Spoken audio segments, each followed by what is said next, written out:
Sindh assembly کے public accounts committee کے ہوشربا انکشافات ہوئے ہیں۔ پبلک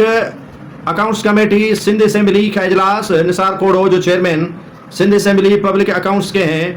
انہوں نے جو آڈٹ رپورٹ دیکھی ہے محکمہ ورکس اینڈ سروسز کی، اس میں ہوشربا انکشافات ہوئے ہیں۔ اسی میں قائد آباد کے عقب میں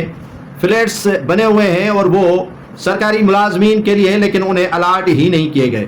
اکثر فلیٹس پر افغانی اور دیگر غیر سرکاری افراد نے قبضہ کر لیا ہے اور پگڑیوں پر ان کو فروخت بھی کر لیا ہے، لیکن یہ جو کراچی لانڈھی قائد آباد کا علاقہ ہے اس میں تقریباً 70 سینکڑوں جو ہے وہ اس پر فلیٹس پر افغانیوں سمیت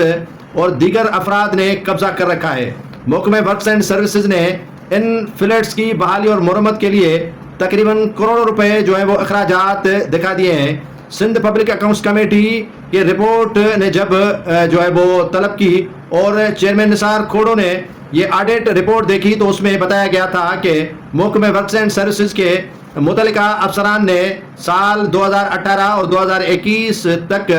اس آڈٹ پیرا کا جائزہ لیا، جس میں کروڑوں روپے سرکاری ملازمین کے لیے رکھے گئے فلیٹس پر جو ہے وہ خرچہ دکھایا ہے کہ ہم نے ان کی مرمت پر خرچہ کیا ہے، جبکہ یہ فلیٹس سرکاری ملازمین کو دیے ہی نہیں گئے ہیں اور ان پر افغانی اور دیگر جو